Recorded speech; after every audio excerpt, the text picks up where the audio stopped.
ఓం శ్రీ గురుభ్యో నమ. ఓం శ్రీ మాత్రే నమ. శని గ్రహము చాలామంది కూడా ఎల్నాటి శని అని. ఎల్నాటి శని అంటే ఏంటంటే ఏదైతే రాశిలో ఉంటారో వాళ్ళకి జన్మశని అని, ద్వితీయ స్థానంలో వాళ్ళ రాశి నుంచి ద్వితీయ స్థానంలో శని ఉంటే దాన్ని కూడా ఎల్నాటి శని అంటారు. అంటే ఏదైనా రాశిలో వాళ్ళ రాశిలో జన్మంలో ఉన్న, ద్వితీయంలో ఉన్న, వ్యయస్థానమైన 12వ స్థానంలో ఉంటే దాన్ని ఎల్నాటి శని అంటారు. వాళ్ళ రాశి దగ్గర నుంచి మనకి 8వ స్థానంలో ఉంటే అష్టమ శని అని, 4వ స్థానంలో ఉంటే అర్ధాష్టమ శని అని, అలానే 10వ స్థానంలో ఉంటే కంటక శని, పొంగు శని అంటారు. శని ఏంది? పనులలో కొంత ఆలస్యం జరగటం, ఆయు ప్రమాణం తగ్గటం, ఆరోగ్యపరంగా ఇబ్బందులు, చికాకులు, కోపాలు, ఏ పనులు జరగకుండా ఉండటం, దగ్గరికి వచ్చినట్టు వచ్చి పనులు, అవమానాలు, అనుమానాలు, గొడవలు, తగాదాలు, ధన నష్టము, ఆరోగ్యపరంగా ఇబ్బందులు, అంటే ఇలాంటివన్నీ కూడా చాలా డబ్బు పరంగా మోసపోవటం, ఇలాంటివన్నీ కూడా శని ద్వారా జరుగుతుంటుంది. అంటే శనిగ్రహం అనేది మన జాతకంలో బాగలేకపోయినా, గోచారీత్యా బాగలేకపోయినా ఇలాంటివన్నీ జరుగుతాయి. ఇప్పుడు శనిగ్రహము ప్రత్యేకంగా బుధుడి నక్షత్రంలోకి రాబోతుంది. అంటే శని మీనరాశిలో ఉన్నారు. మీనరాశిలో మే 17వ తారీఖు నుంచి శని రేవతి నక్షత్రమైన బుధుడి యొక్క నక్షత్రంలో ఉంటాడు. ఎప్పటి వరకు ఉంటాడు అంటే జూలై 27 వరకు ఉంటాడు. అంటే మే 15 నుంచి జూలై 27 వరకు శని రేవతి నక్షత్రమైన బుధుడి నక్షత్రంలో ఉండటం వల్ల ద్వాదశ రాశుల వాళ్ళకి ఎలాంటి ఫలితాలు జరగబోతున్నాయి అంటే, శని బుధుడు మిత్రులు. అంటే ఒకళ్ళు శనిగ్రహానికి బుధుడు మిత్రుడు అయితే బుధుడికి శని సముడు అవుతాడు.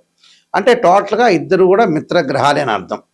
ఈ మిత్రగ్రహాల్లో శని మీనరాశి అయిన గురువు యొక్క రాశిలో ఉండటం, బుధుడు యొక్క నక్షత్రంలో ఉండటం వల్ల ఎలాంటి ఫలితాలు జరగబోతున్నాయి ఒకసారి తెలుసుకుందాం. ఇవన్నీ కూడా గోచారీత్యా చెప్పబడే ఫలితాలు. కర్కాటక రాశి వారికి శని యొక్క ప్రభావం ఎలా ఉండబోతుంది? కర్కాటక రాశి వాళ్ళకి శని రేవతి నక్షత్రమైన బుధుడు నక్షత్రంలో ఉండటం వల్ల బంధువుల్లో ఎవరికోళ్ళకి మరణము, దుఃఖం కలిగే అవకాశాలు, అలానే దీర్ఘకాలిక వ్యాధులతోటి ఇబ్బందులు పడటం, ఆరోగ్యం అనేది మారిపోయే అవకాశాలు ఎక్కువ ఉంటాయి. భార్య బిడ్డల యొక్క ఏదైతే డిజైర్ అంటే పెద్ద పెద్ద కోరికలు ఉంటాయి అవన్నీ తీర్చలేక ఇబ్బందులు పడటం, ఆర్థిక పరంగా రాబడి తగ్గే అవకాశాలు ఎక్కువ ఉండటం, ఆర్థిక పరంగా కొన్ని ఇబ్బందులు కలుగుతూ ఉంటాయి. అంటే ప్రతి పని కూడా వ్యతిరేకత వల్ల నిరుత్సాహం కలిగి ఉండటం, అలానే తన శక్తి మించి కూడా బాధ్యతలు చేపట్టడం, మధ్యవర్తుల ద్వారా గొడవలు, శత్రు విరోధాలు, విభేదాలు కలగటం, ధనం ఖర్చయ్యే అవకాశాలు కూడా ఉంటాయి. అంటే చాలా జాగ్రత్తగా ఉండాలి. అంటే దుష్ట సావాసము, ఇరుగు పొరుగు వాళ్ళతోటి కూడా గొడవలు, రుణ బాధలు, బ్యాంకు లోన్లు రాకుండా ఉండటం, ఇలాంటి బాధలు కలిగే అవకాశాలు ఎక్కువ ఉంటాయి. డబ్బులు కూడా కొంతవరకు ఖర్చు అవుతుంటాయి. అనవసరంగా వృధా ఖర్చులు, వృధా ప్రయాణాలు, అధికంగా ప్రయాణాలు, వృత్తి ఉద్యోగాల్లో కొంత ఇబ్బందులు కలిగే సూచనలు కూడా బాగా ఎక్కువ ఉంటాయి. కాబట్టి ఇలాంటి విషయాలని కూడా కొంత జాగ్రత్త పడండి. మీకు ఎల్నాటి శని యొక్క ప్రభావం కాదు, కానీ భాగ్యస్థానంలో శని ఉంటాడు. అంటే భాగ్యస్థానంలో అంటే ఏమిటి అంటే ఇక్కడ 9వ స్థానంలో శని ఉండటం వల్ల దోషం. అంటే సప్తమాధిపతి అష్టమాధిపతి అయిన శని భాగ్యస్థానంలో ఉండటం వల్ల కొన్ని ప్రాబ్లమ్స్, మిక్స్డ్ రిజల్ట్స్ వచ్చే అవకాశాలు ఎక్కువ ఉన్నాయి. కాబట్టి నేను చెప్పే కొన్ని పరిహారాలు పాటించండి, మీకు మంచి జరిగే అవకాశాలు ఖచ్చితంగా ఉంటాయి. శని యొక్క దోషం ఉన్న వాళ్ళు ఖచ్చితంగా ఎల్నాటి శని కానీ జన్మ శనిలో ఉంటే ఏం చేయాలి? గోచారరీత్యా ఎవరికైనా సరే ప్రజెంట్ మీనరాశి వాళ్ళకి జన్మంలో శని ఉన్నాడు. ఒకవేళ వారి యొక్క జాతకంలో శని బాగలేకపోయినా, ఆ లగ్నం నుంచి శని మహర్దశ జరుగుతున్నా, శని అంతర్దశలు జరుగుతున్నా, విదిశ జరుగుతున్నా, ప్రాణదశ, సూక్ష్మదశ జరుగుతున్నా, శని బాగలేకపోయినా వారి జాతకంలో కేవలం నాట్ ఓన్లీ ట్రాన్సిట్ సిస్టమ్ అంటే బర్త్ చార్ట్లో కూడా బాగలేకపోతే, అంటే బర్త్ చార్ట్లో బాగలేకపోయినా, గోచారరీత్యా బాగలేకపోయినా శని యొక్క దోషానికి పరిహారం చేసుకోవాలి. ఆ పరిహారాలు ఎలాంటి పరిహారాలు? అంటే జన్మశనిలో గోచారీత్యా ఉండి బర్త్ చార్ట్లో బాగాలేపితే శని యొక్క స్తోత్ర పారాయణం చేయాలి. దక్షిణాకాళి యొక్క స్తోత్ర పారాయణాన్ని శనివారం చేయటం, నీలాంజన సమాభాసం రవిపుత్రేమాగ్రజం ఛాయామార్తాండ సంభూతం తం నమామి శనైశ్చరం అనే మంత్రం చక్కగా చదువుకోవాలి. నువ్వుల దానము, నల్లని వస్త్రాన్ని దానం చేయాలి. నల్లని మేకు, నల్లని వస్తువులు ఏదైతే సరే, నల్లని చెప్పులు, గొడుగు దానం చేయటం మంచిది. అలానే ఇక్కడ జాతకపరంగా ఇప్పుడు మేషరాశి వాళ్ళు ఉన్నారు. మేషరాశి వాళ్ళకి ఏ విధంగా ఉండబోతుంది అంటే, మేషరాశిలో జన్మించిన వాళ్ళు కానీ, ద్వాదశ రాశుల్లో జన్మించిన వాళ్ళు కానీ, మేషరాశి వాళ్ళకి ఎలా ఉంటుంది? 12వ స్థానంలో శని ఉన్నాడు ఇప్పుడు ప్రజెంట్. 12వ స్థానంలో శని ఉంటే ఎలాంటి పరిహారం చేసుకోవాలి అంటే, వాళ్ళు తప్పకుండా నల్లని ద్రాక్షారసంతో శనికి అభిషేకం చేయాలి. నీలాంజన సమాభాసం రవిపుత్రేమాగ్రజం ఛాయామార్తాండ సంభూతం తం నమామి శనైశ్చరమని నల్లని ద్రాక్షారసంతో అభిషేకం చేయాలి. చేయటం వల్ల శని యొక్క దోషం పోతుంది. అలానే కుంభరాశి వాళ్ళకి ద్వితీయ స్థానంలో శని ఉన్నాడు. కుంభరాశి వాళ్ళకి ద్వితీయ స్థానంలో శని ఉంటే ఏం చేయాలి అంటే, శని జపం చేయటం, శనీశ్వరుడు యొక్క తిలలతో హోమం చేయాలి. హోమం చేయటం వల్ల కుటుంబ పరంగా ఉండే కలహాలు ఇలాంటివన్నీ తొలగిపోతాయి. ఆరోగ్యపరంగా ఇబ్బందులు తొలగిపోతాయి. అంటే కుంభము, మీనము, మేషరాశి వాళ్ళు ఇలాంటివి చేయాలని అర్థం. అలానే మిగతా రాశుల పరిస్థితి ఏంటి? మిగతా రాశుల వాళ్ళు ఎలాంటి ఫలితాన్ని చేయాలి అని అంటే, ఇక్కడ అష్టమ స్థానాన్ని తీసుకుందాం. సింహరాశి వారికి ఏ విధంగా ఉండబోతుంది? సింహరాశి వాళ్ళకి అష్టమ స్థానంలో శని. వాళ్ళు తప్పకుండా శని జపం చేయటం, శని హోమం చేయటం, దాంతోపాటు నువ్వులతో చేసిన, నువ్వులు బెల్లం కలిసిన చేసిన ఉండల్ని తయారు చేసుకుని ప్రధాన అర్చకులకు ఇచ్చి అందరికీ కూడా భక్తులకు వితరణ చేయమని చెప్పాలి. దానివల్ల తొలగిపోతుంది. అలానే 4వ స్థానంలో శని ఎవరికి ఉన్నారు? ధనస్సు రాశి వాళ్ళకు ఉన్నారు. ధనస్సు రాశి వాళ్ళకి చతుర్థ స్థానంలో శని ఉండటం వల్ల వాళ్ళు ఖచ్చితంగా చేయాల్సింది ఏమిటి అని అంటే, నువ్వులు దానం చేయటం, నల్లని వస్త్రము, నల్లని మేకు, నల్లని చెప్పులు, నల్లని గొడుగు దానం చేయాలి. శనికి అభిషేకం చేయాలి. ఎలాగా? నువ్వుల నూనెతోటి, తిలలతోటి అభిషేకం చేయాలి వాళ్ళు చేయాల్సింది. అంటే ఈ చతుర్థ స్థానంలో శని ఉన్నారు కాబట్టి ఈ విధంగా రెమెడీ చేయాలి. అలానే కంటక లేదా పొంగు స్థానం అన్నాము అంటే, వాళ్ళ రాశి దగ్గర నుంచి దశమ స్థానంలో శని ఉంటాం. ఎవరికి ఉంది దశమ స్థానంలో? మిథున రాశి వాళ్ళకు ఉంది.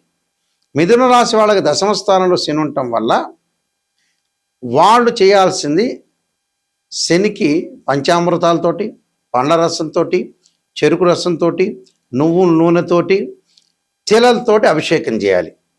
వీలైతే హోమం చేసి నల్ల నువ్వులు, నల్ల వస్త్రాన్ని, నల్లని మేకుని, నల్లని గొడుగుని, నల్లని చెప్పులను దానం చేయాలి. అంటే కుంభరాశి వాళ్ళు, మీనరాశి వాళ్ళు, మేషరాశి వాళ్ళు, మిథున రాశి వాళ్ళు, సింహరాశి వాళ్ళు, ధనస్సు రాశి వాళ్ళు దానం చేయాలి. మిగతా రాశుల వాళ్ళకి ఒకళ్ళ వ్యక్తిగతంగా వాళ్ళ బర్త్ చార్ట్లో జాతకపరంగా దోషం ఉంది అనుకుందాం. అంటే వృషభము, కర్కాటకము, కన్య, తుల, వృశ్చికం తర్వాత వీళ్ళకి మకరము, ఈ రాశుల వాళ్ళు తప్పకుండా శని గోచారీత్యా కాకపోయినా, వాళ్ళ దోషం లేకపోయినా, బర్త్ చార్ట్లో శని మహర్దశ కలిసి రాకపోయినా, శని అంతర్దశలు, విదిశలు, సూక్ష్మదశలు, ప్రాణదశలు ఉన్నా ఈ రాశి వాళ్ళు తప్పకుండా ఆరోగ్యపరంగా ఇబ్బందులు లేకుండా చూసుకోవాలి. శని జపము, శని హోమము, నల్లని ద్రాక్షారసంతో అభిషేకము, నువ్వులతోటి, తిలలతోటి అభిషేకము, అలానే నువ్వులతో చేసిన ఉండలు, బెల్లం కలిపిన ఉండలు తయారు చేసుకుని ప్రధాన అర్చకులకు ఇచ్చి వితరణ చేయమని చెప్పాలి. అలానే ప్రతిరోజు కూడా శనివారం రోజున నీలాంజన సమాభాసం రవిపుత్రేమాగ్రజం ఛాయామార్తాండ సంభూతం తం నమామి శనైశ్చర మంత్రంతో పాటు శనికి అధిదేవతలు, ప్రత్యదేవత, అంతరిక్ష దేవత దక్షిణకాళి స్తోత్రాన్ని పారాయణం చేయాలి. అంటే ఆ పారాయణం చేయటం వల్ల మనకి మంచి జరిగే అవకాశాలు ఎక్కువ ఉంటాయి. అలానే ఆరోగ్యపరంగా ఇబ్బందులు కలుగుతున్న వాళ్ళు శరీరే జర్జరీభూతే వ్యాధిగ్రస్తే కళేబరి ఔషధం జాహ్నవీతోయం వైద్యో నారాయణ హరి మంత్రాన్ని చక్కగా చదువుకోవాలి. ఈ నియమాలు ఇవి పాటించండి. శనివారం రోజున ఉపవాసం చేయండి. వెంకటేశ్వర స్వామిని ఆరాధన చేయండి. వెంకటేశ్వర స్వామిని బియ్య పిండితో 2 దీపాలు పెట్టి చక్కగా ఆవు నెయ్యి వేయండి. ఆవు నెయ్యి వేసి 2 ఒత్తులు వేసి దీపారాధన చేయండి.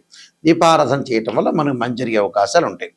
నేను కాలసర్పయోగము, కాలసర్పయోగ చంద్రిక, రాహుకేతులు, ఛాయాగ్రహాలు, బృహత్ పరిహార సింధు, జాతక చంద్రిక, వివాహ మార్తాండము, స్వప్నశాస్త్ర ఫలదీపిక, పుత్ర గణపతి వ్రతము, సర్వదేవతా గోత్రులు పార్ట్ 1, పార్ట్ 2, అలానే నవగ్రహ దోషాలు పోవటానికి దశమహావిద్యల అమ్మవారి యొక్క పారణము, ప్రొడక్షన్ ఆఫ్ ఆస్ట్రాలజీ, ఇలాంటి నెంబర్ ఆఫ్ ఆస్ట్రాలజీ బుక్స్ రాశాను. ఇవన్నీ కూడా రాజమండ్రి మోహన్ పబ్లికేషన్ దొరుకుతాయి, మా దగ్గర కూడా దొరుకుతాయి. జీవితంలో ఎప్పుడైనా సరే జాతకం తెలుసుకునేటప్పుడు నెగిటివ్ని ఫస్ట్ తెలుసుకోవాలి. నెగిటివ్ని తెలుసుకున్న తర్వాత నెగిటివ్ని మనం పాజిటివ్ చేసుకోవటం ఎలా అనేది ఆలోచన చేసి మనం ముందుకెళ్ళాలి. ఊరికే జాతకం చూపించుకున్నాం, ఏదో మమ్మల్ని పొగిడారా లేదా, మమ్మల్ని బ్రహ్మాండంగా అద్భుతంగా ఈ ఆస్ట్రాలజర్ పొగిడారని ఆలోచన చేయొద్దండి. నెగిటివ్ను తెలుసుకోవాలి. ఫస్ట్ మీలో పొగిడేది అవసరం లేదు, మీరు బాగున్నారంటే బాగున్నారే, కానీ మీ లోపం ఎక్కడుంది, లోపం ఎక్కడ జరుగుతుంది, ఆ లోపాన్ని మనం ఎలా సవరణ చేయాలి, ఏ దశలో బాగుంటుంది, ఏ దశలో అంతర్దశలో బాగుండకపోతుందా, అసలు లైఫ్ లాంగ్ బాగుండకపోతుందా అనే దాన్ని బట్టే జాతకం అనేది ఉంటుంది. నెగిటివ్ను మనం తెలుసుకుంటే పాజిటివ్ అవుతుంది. అలానే ఇక్కడ కేవలం రాశిచక్రమే కాదు, సంతానం కలగట్లేదు అంటే ఒక మనిషికి రాశిచక్రాన్ని చూడాలి, భావచక్రాన్ని చూడాలి, సప్తమాంశ చక్రాన్ని చూడాలి. ఒక వృత్తిపరంగా ఇబ్బందులు కలుగుతుంది అని అంటే రాశిచక్రం చూడాలి, దశమాంశ చక్రం చూడాలి, భావచక్రం చూడాలి, దశలు అంతర్దశలు. ఒక అమ్మాయికి కానీ అబ్బాయికి కానీ వివాహం జరగలేదంటే రాశిచక్రము, నవాంశం, భావచక్రం, అలానే మనకి దశలు అంతర్దశ, ఇవన్నీ కూడా డివిజనబుల్ చార్ట్స్ అంటారు. మ్యాథమెటికల్ క్యాలిక్యులేషన్ వేసి డివిజనబుల్ చార్ట్స్లో మనం చూడాలి. అలానే ద్వాదశ భావాలను అనాలిసిస్ చేయాలి. తనుభావానికి రవేధిపతి, ద్వితీయ భావానికి గురువు, తృతీయ భావానికి కుజుడు, చతుర్థ భావానికి చంద్రుడు, పంచమ భావానికి గురువు, సోదర భావానికి కుజుడు, అలానే ఇక్కడ ఏదైతే సప్తమ భావానికి శుక్రుడు, ఇలాంటి ద్వాదశ భావాలు అంటే ద్వాదశ భావాధిపతులు వేరు, రాశ్యాధిపతులు వేరు, ఆ గడిలో ఉన్న గ్రహము వేరు. భావాధిపతి అంటే ఎప్పుడైనా సరే ఓనర్ అని అర్థం. రాశ్యాధిపతి అంటే బిల్డరు, బిల్డింగ్ కట్టించినవాడు. అలానే ఆ గ్రహం దానిలో ఉందంటే రెంటుగా ఆ వ్యక్తి ఆ గ్రహం ఉన్నట్టు అర్థం. అంటే రెంట్ అంటే ఆ గ్రహం మారిపోతూ ఉంటుంది గోచారరీత్యా. కాబట్టి ఏదైనా బర్త్ చార్ట్కి ట్రాన్సిట్ సిస్టానికి 2 తేడాలు ఉంటాయి. ట్రాన్సిట్ సిస్టమ్ ఎప్పుడు కూడా 20% జాగ్రత్తలు, సూచనలు, ఈ నెలలో ఎలా జారుతుండాలి, ఎప్పుడు ఎలా జారుతుండాలి, సూచనలు, గోచారం. బర్త్ చార్ట్ అంటే ఏమిటి, జీవితంలో ఒక చెట్టుకు వేళ్ళు ఉంటాయి చూసారా, ఆ వేళ్ళు బర్త్ చార్ట్. ఆ వేళ్ల పైన కాండం ఉంటుంది, కాండానికి కొమ్మలు ఉంటాయి, ఆ కొమ్మల దగ్గర ఆకులు ఉంటాయి, ఆకులు అనేవి గోచారం. ఆకులు అంటే ఏంటి, రైన్ సీజన్లో వస్తాయి, వింటర్ సీజన్లో అలానే ఉంటాయి, సమ్మర్ సీజన్లో కిందకి రాలిపోతుంటాయి. అంటే ఎప్పుడైనా మ్యాథమెటికల్ క్యాలిక్యులేషన్ వేసి డివిజనబుల్ చార్ట్ చూసి శని ఎక్కడున్నాడు, శని నీచ స్థానంలో ఉన్నాడా, ఉచ్చ స్థానంలో ఉన్నాడా, ఏ స్థానంలో ఉండబోతున్నాడు, ఏ స్థానంలో మంచిది అనేది మనం చూసుకొని జాతకరీత్యా క్లారిటీగా మనం ఒక డిక్లరేషన్కి రావాలి. జాతకంలో ఇలా ఉండబోతుంది తెలుసుకొని ముందుకెళ్తేనే మీకు మంచి జరుగుతుంది. అందువల్ల www.nayakanti.com కానీ .in కానీ చూడండి. స్క్రీన్ మీద స్క్రోలింగ్ అవుతున్న నెంబర్ నా దగ్గరికే వస్తుంది, నేనే మాట్లాడతాను, కన్సల్ట్ చేస్తాను. అందువల్ల ప్రతి విషయాన్ని కూడా కూలంకషంగా తెలుసుకోండి. నిజంగా తెలుసుకోవాల్సిన వాళ్ళు నెగిటివ్ తెలుసుకోవాలి, తెలుసుకుంటేనే మీకు మంచి జరిగే అవకాశం ఉంది. ఎవరైనా సరే నాకు ఫోన్ చేసేవాళ్ళు డాక్టర్ నాయకంటి మల్లికార్జున శర్మ ద్వారా బాగుపడాలి, నెగిటివ్ కూడా నేను తెలుసుకోవాలి, నిజాన్ని తెలుసుకోవాలి, సత్యాన్ని తెలుసుకోవాల్సిన వ్యక్తులు మాత్రమే నాకు ఫోన్ చేయండి. నా ద్వారా బాగుపడే వ్యక్తులు మాత్రమే నాకు ఫోన్ చేయండి దయచేసి. బాగుపడద్దు, పొగడండి అంటే వేరే జ్యోతిష్యుని సంప్రదించుకోండి. అదే క్లారిటీ నేను చెప్పేది మీకు. అందువల్ల జాతకాన్ని క్లియర్గా తెలుసుకుంటేనే మీకు మంచిది. లేకపోతే ఊరికే మీ టైం వేస్ట్, మీరు అడగటము వేస్ట్ అవుతుంది. అందువల్ల ఖచ్చితంగా ఇలాంటివన్నీ తెలుసుకోండి. ఒక అవగాహనకి రావాలి. ప్రజలైనా కూడా ఒక అవగాహనకి రావాలి. నిజాన్ని తెలుసుకోవడం చాలా మంచిది. నిజం అనేది నిప్పు లాంటిది. మీ అందరికీ కూడా పరమేశ్వరుడి యొక్క కరుణాకటాక్షం ఉండాలని ఆశిస్తూ సర్వే జనా సుఖినో భవంతు.